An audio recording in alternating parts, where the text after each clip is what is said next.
E aí, galerinha, saudade de todos vocês, saudade de você, meu aluno do extensivo, extensivo matutino, meu aluno do extensivo noturno, meus alunos do terceirão, vocês todos, muita saudade. Vamos lá. Essa nossa aula, ela é sequência da meiose, né? Para quem assistiu a aula da meiose 1, agora a gente vai só concluir a meiose 2, né? Falar alguns detalhes sobre ela, falar um pouquinho sobre a variabilidade genética que surge pelo mecanismo de meiose e assim finalizar esse conteúdo, faltando apenas falar de gametogênese, que vai ser a nossa próxima aula, ok? Então vamos lá, olha só, PV1000, módulo 33, PV500 é o módulo 18, ok? Vamos lá então. Então, antes de mais nada, não esqueça, nós estamos falando da segunda etapa da meiose. Então, olha só uma coisa importante aqui, vamos destacar a minha canetinha. Ó, estamos falando então da meiose 2.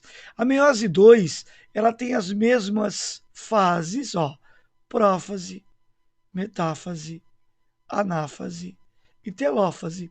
Só que nós vamos usar o 2 ao lado, ok? Tranquilo? Então ocorreu a divisão 1.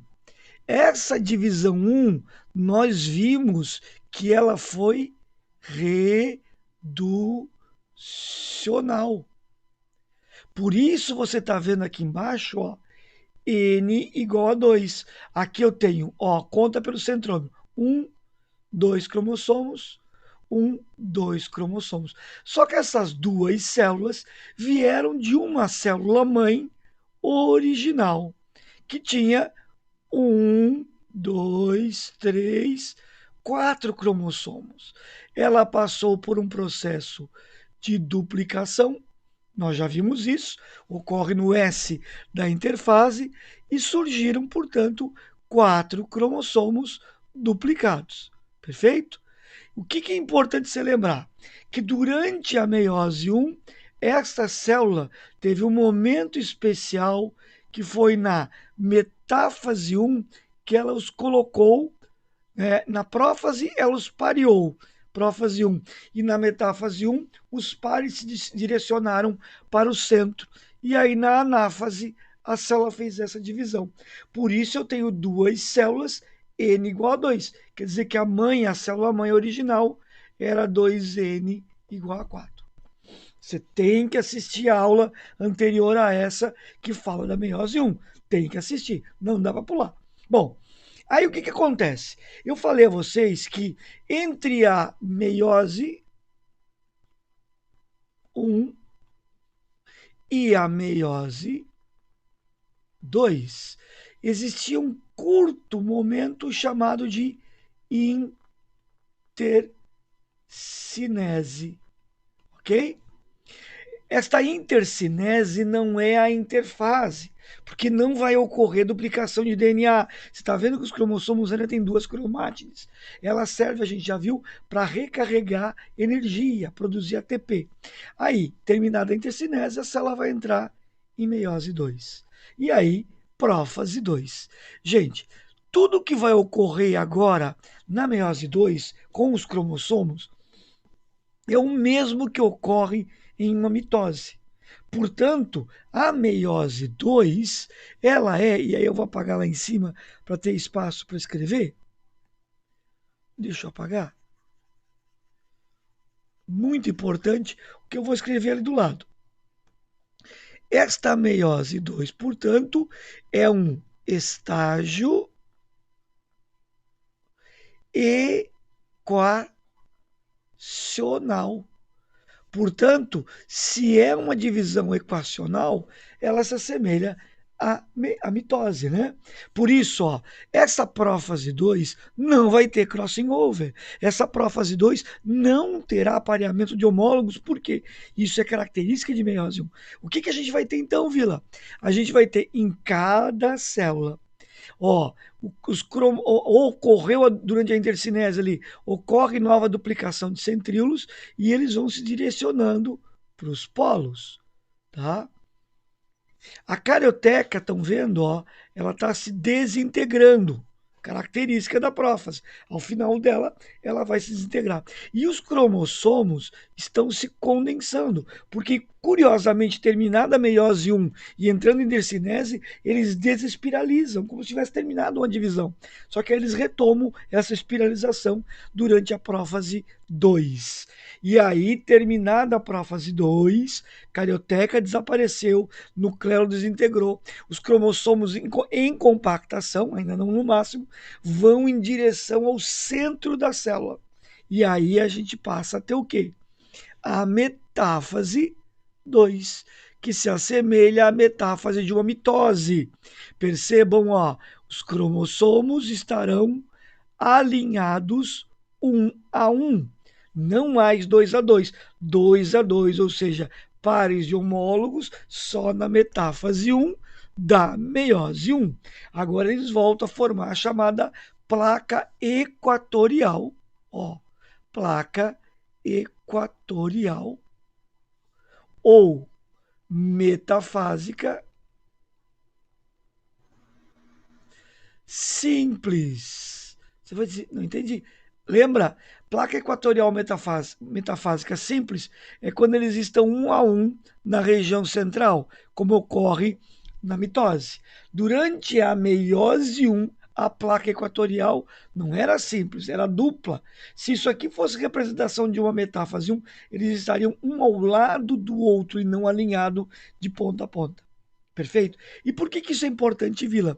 Porque agora, olha ali, ó, os fios do fuso voltam a se prender de cada lado do cromossomo duplicado.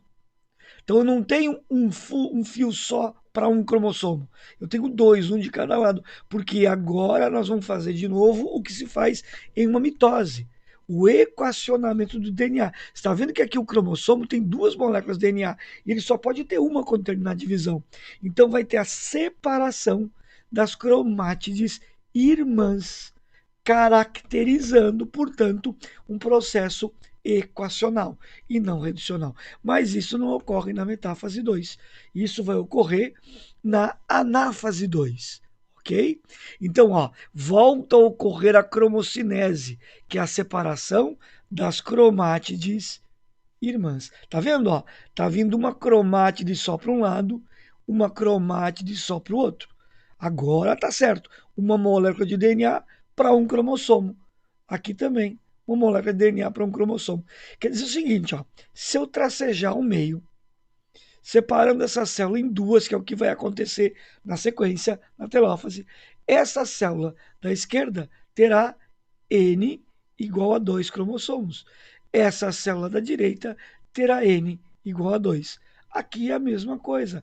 E por que, Vila? Porque volta a ser uma divisão que mantém a ploidia da célula. Ele apenas divide o material genético, não mais a redução cromossômica. A redução com o número de cromossomos só ocorre na meiose 1, por isso ela é dita reducional. Lembra? Eram 4, passaram a ser 2 e 2, duplicados. Agora ela vai separar e equacionar o DNA. Próximo estágio é tranquilo, é a telófase, ó. Começa, portanto, a ocorrer uma nova citocinese. Ó, o que vai acontecer, Vila? Aqui vai surgir uma célula e aqui uma outra. Aqui vai surgir uma célula e aqui uma outra. Resultado, cada uma delas N igual a 2. A célula que começou o processo era 2N igual a 4. Houve então redução. Uma célula formou 4 células com a metade da ploidia. Essa é a característica de uma meiose. Ok? Formar células haploides. Por isso que a meiose não pode ocorrer com célula que já é haploide. Aí você pode dizer, Vila, como é que eu vou distinguir, por exemplo, que é uma anáfase 2 e não é anáfase de uma mitose? A única forma de você saber se é mitose ou meiose 2 é quando o autor da questão, a questão, fornece o número 2N da célula. Por exemplo, se ele dissesse que o 2N era igual a 2, isso aqui não pode ser uma meiose 2. Concorda comigo? Porque eu já tenho 2 cromossomos de cada lado. Então eu não teria 2 células, eu teria uma só, sendo representada, e eu teria a anáfase de uma mitose. Mas, se ele forma que o 2N é igual a 4. Eu venho aqui e eu vejo que estão vindo 2 para um lado, 2 para o outro, mesmo que ele não mostre outra célula. É a metade do número. Então não pode ser uma mitose, só pode ser uma meiose 2. Você vai dizer, Vili, por que não é uma meiose 1? Porque na meiose 1, anáfase 1, eu teria o quê? 2 duplicados vindo para um lado e 2 duplicados indo para o outro. Lembra? Você não separa as cromátides irmãs, você separa os pares de homólogos. Então você tem que aprender a olhar a imagem. Ali você está vendo que o cromossomo só tem uma cromátide, ó. Estou pintando em vermelho aqui, ó. Uma cromátide. Ali eu tenho quantas cromátides? 2. Ó, ele está indo ainda na forma de X, né? Que é a forma mais fácil de você identificar. Então lá só pode ser uma anáfase 1 de uma meiose 1. Entendeu bem? Eu tenho que saber o número total de cromossomos para saber do que se trata. Vili, se fosse a anáfase de uma, no caso, a 4, né? E fosse mitose, aí você teria isso aqui, ó. Ó, 1, 2, olha lá, ó, 3, 4. Você lembra? Você vai estar migrando 4 e 4. Tem que aparecer na sala da esquerda e da direita, manter o mesmo número, apaguei, manter o mesmo número que ela tinha antes. Entendeu? Então, assim, ó, se fosse anáfase de uma mitose de uma célula 2N igual a 4, eu teria que ter 4 migrando para um lado e 4 migrando para o outro. Eu tenho que conservar a ploidia, ok? Beleza? Bom, então é isso. Eu sei porque que apagou aqui, que a minha canetinha está configurada com borracha, acho. Bom, você entendeu bem? Então vamos para a telófase. Finalizou, acabou a divisão. Eu vou ter 4 células ao final do processo com o número haploide da célula original, que era diploide. Ok? Beleza? Aí, ó, olha como é que fica no caso a meiose. A célula era 2N, certo? 2N. Ela, ó, aqui ele não mostrou, ele está te mostrando ela já 2N, né? Reduzindo. É claro que ela sofreu duplicação no material genético, sofreu, mas o importante, ó, é que você vai ter uma redução e vai ter o quê? Uma estabilização, tá? Perceba que aqui ele já está mostrando a interface para ti. Então, reduz, ó, reduz uma e depois mantém a reducional, tá? Isso aqui é a quantidade do quê? Ó, variação na ploidia e na quantidade de DNA.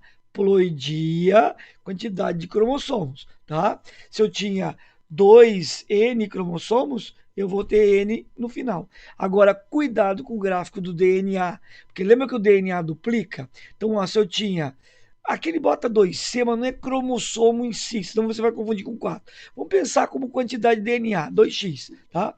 Era 2. Eu passei para 4, porque duplica. Aonde? No extra interface. Isso é normal, mitose ou meiose. Aí ele vai entrar, ó, prófase, metáfase, anáfase. O quê? 1, né? Ó, aí ele vai reduzir o quê? Ele vai reduzir o número em cada célula porque ele separa os pares de homólogos. Só que ele tem que ter agora uma segunda divisão para equacionar o DNA. E aí a célula que se forma, cada célula vai ter a metade. Se era 2x, 4x, vai virar x. Desculpa, não é Covid não, tá? É alergia. Bom, ok? Então chegou aqui ao final. Então cuidado, se fosse um gráfico, por exemplo, de uma mitose, para aqui, ó. Não tem essa redução de novo. Você duplica e volta ao normal. Tem uma nova porque ela é reducional, né? Ela vai reduzir o número de DNA, ela já vai reduzir o DNA na primeira divisão, tá? E no final ainda vai equacionar esse DNA, ok? Então funciona assim, ó. Ela tinha, vamos lá, ela tinha 2 cromossomos, perfeito? Aí ela, o que correu ali, ó, do 2 para 4? Ela passa a ter, ela mantém 2 cromossomos, só que os 2 cromossomos com 2 cromátides. Aí ela vai preparar a 1. Lembra que na 1 ela vai ter que botá-los pareados, ok? Aí o que que ela faz? Faz isso, ó. Separou. Olha, aqui eu vou ter, isso é muito interessante, Esse estágio aqui, ó, eu vou ter a mesma quantidade de DNA que ela tinha quando começou. Não vira, tem um cromossomo só, mas é um cromossomo com quantas cromátides? Com duas. Tem o dobro de DNA. Lembra? Lá tinha quantas moléculas de DNA? Duas. Por isso é que agora tem que ter uma segunda divisão para equacionar esse DNA duplicado em cada cromossomo. É a segunda reducional. Ok? Então, isso é a meiose. Ok? Tranquilo? Bom, aqui, ó, tem uma outra representação para você comparar os dois. Ó, mesmo exemplo que eu acabei de fazer. Tá vendo? Dois cromossomos é o 2N. Aí ela passou pelo S. Dois cromossomos, só que cada cromossomo com duas cromátides. Então, digamos que ali eu tinha, nessa célula, duas moléculas de DNA. Uma em cada cromossomo. Uma molécula aqui, uma molécula aqui. Aqui, ó, eu continuo com dois cromossomos, só que eu passo a ter 4 moléculas de DNA. 4 moléculas, por quê? Cada cromossomo agora tem duas cromátides. O que acontece na mitose? Ó, na mitose, a célula coloca os dois cromossomos assim e faz essa separação. Então, ela vai formar uma célula com dois cromossomos, uma célula com dois cromossomos. Cada cromossomo com uma molécula de DNA. Então, eu tenho duas moléculas. Ou seja, se você observar essa célula que originou e essas aqui, ó, elas são exatamente iguais. Perfeito? Agora, olha o que acontece na meiose. Na 1, eles estão pareados. Então, a célula vai fazer isso aqui, ó. Ela vai separar os pares, mandando um cromossomo para uma célula e o outro para outra. Em número de cromossomos, agora aqui eu tenho um cromossomo só. Não importa que ele esteja duplicado. É um cromossomo só nessa célula e um só nessa. Quanto é que ela tinha? 2. Então ela reduziu de 2N para quanto? Para N em cada célula. Só que você percebe que cada cromossomo tem duas moléculas de DNA e ele não pode ficar duplicado? Por isso veio a meiose 2. A meiose 2 faz o que? O que uma mitose faz? Separa as cromátides irmãs. Ó, manda um cromossomo para uma célula, o outro para outra. Manda um cromossomo para uma célula, o outro para outra. Se você observar, continua N. Por quê? Eu tinha um cromossomo. Mantém um, ó, metade do que tinha lá. Lá tinha dois, aqui tem um nessa célula. Lá tinha dois, aqui tem um. Lá tinha dois, aqui tem um. Lá tinha dois, aqui tem um. E cada um com a quantidade certa de DNA. Uma molécula de DNA só. Lá tinha duas, aqui cada célula tem uma. Reduziu a metade. Entendeu a diferença? Então, o grande segredo da meiose está na meiose 1, que é reducional. Tranquilo? Perfeito?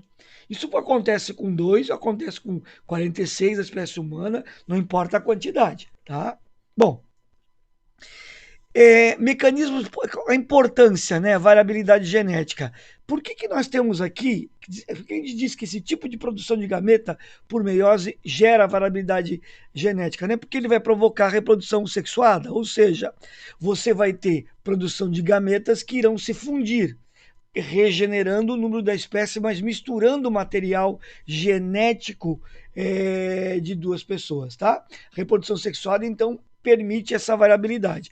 A reprodução assexuada, a única forma de ocorrer variabilidade é se ocorrer mutação no material genético, tá? Por quê? A reprodução assexuada, ela clonifica, ela vai usar na sua base de divisão a mitose.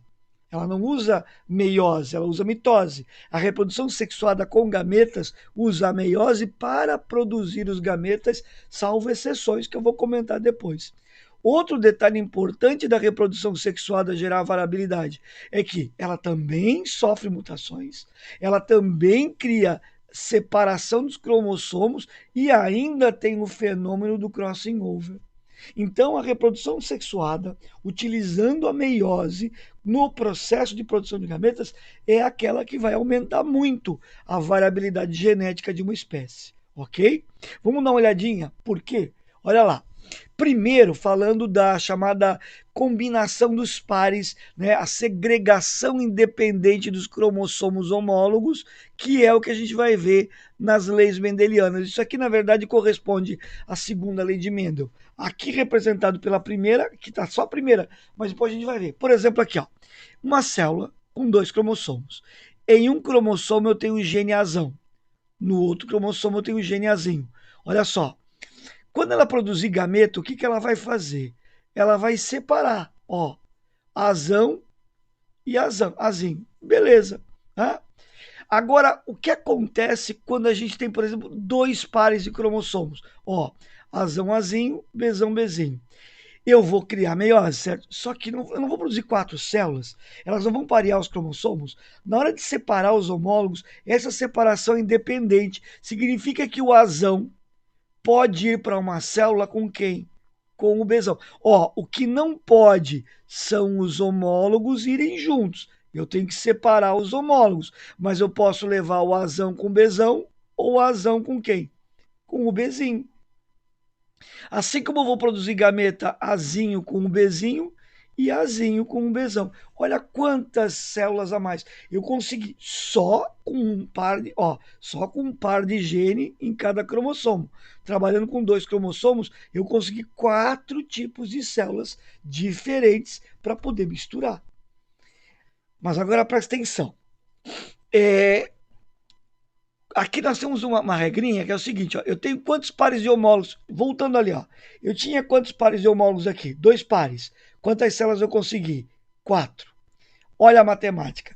Aqui eu tenho 3 pares de homólogos, 3, o 2N aqui é igual a 3, tá?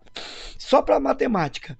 Eu vou conseguir 1, 2, 3, 4, 5, 6, 7, 8 tipos de gametas diferentes só brincando com essa separação aleatória dos cromossomos homólogos. Perfeito?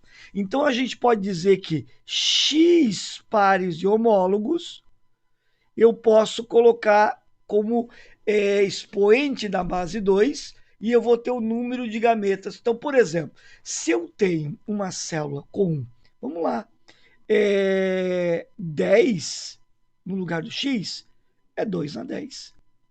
Agora você imagina, nós temos 23 pares de cromossomos homólogos. Ali são 3 pares, são 6. Né? Lembra que o número é sempre par, né? Porque tem que formar pares de homólogos. Então eu tenho 23 pares, 46. Então o meu X é igual a 23 pares. Eu pego a base 2 e elevo a 23ª potência. Quer dizer que, presta bem atenção no que eu vou te dizer agora. Sem considerar mutação e sem considerar crossing over, só com essa separação aleatória dos pares de homólogos que ocorre justamente na produção de gameta, por causa da meiose, eu vou conseguir mais de 8 milhões de gametas. Aqui ele está citando espermatozoides, poderiam ser ovos.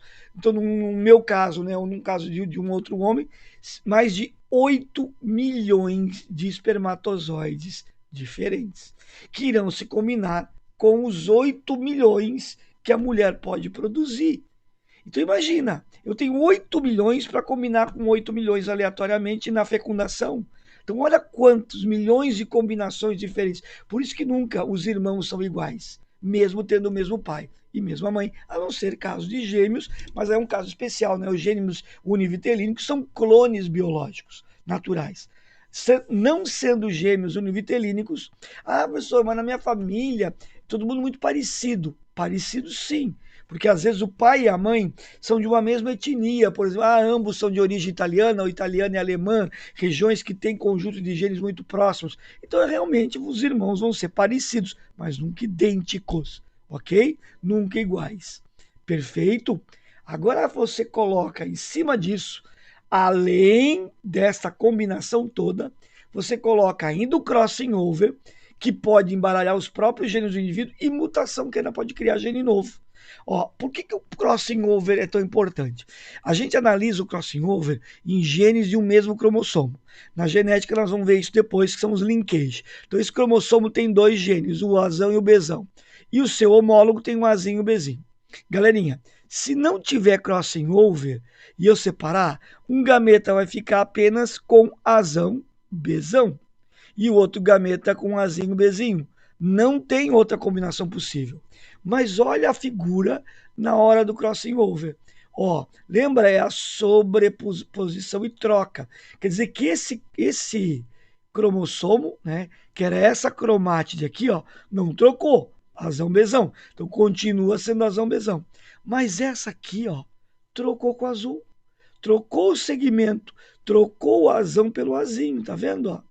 Então eu criei um azão com um azinho, desculpa, com um Bzão e um azão com um Bzinho. E aqui o outro cromossomo que está distante não trocou. Então olha só com crossing over, eu já consegui 4 combinações diferentes usando esses genes em cromossomos homólogos. Agora imagina se eu boto mais 2 pares, 3 pares, tendo a segregação que a gente viu antes, mais o crossing over.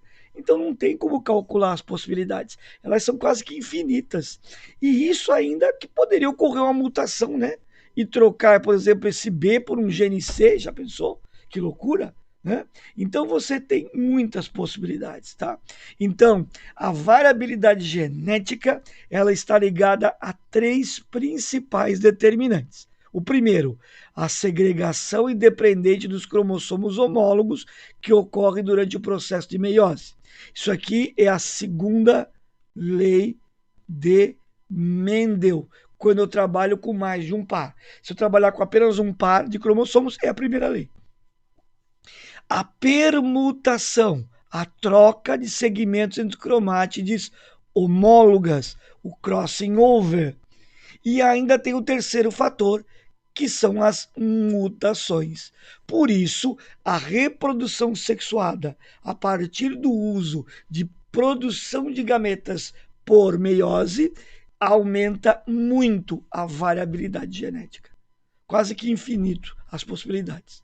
Entendeu bem? Isso aqui nós vamos discutir na genética, assim como o linkage também e as mutações. São assuntos da genética que virão na sequência. Ok, galerinha? Um grande beijo, exercícios. O último assunto que envolve histologia clássica, antes da genética, é a gametogênese, que na verdade é a aplicação da meiose na produção de gametas. A gente só vai dar nome e diferenciar os estágios. E aí conclui esse assunto. Perfeito? Façam os exercícios. Um grande beijo e até a próxima aula. Valeu!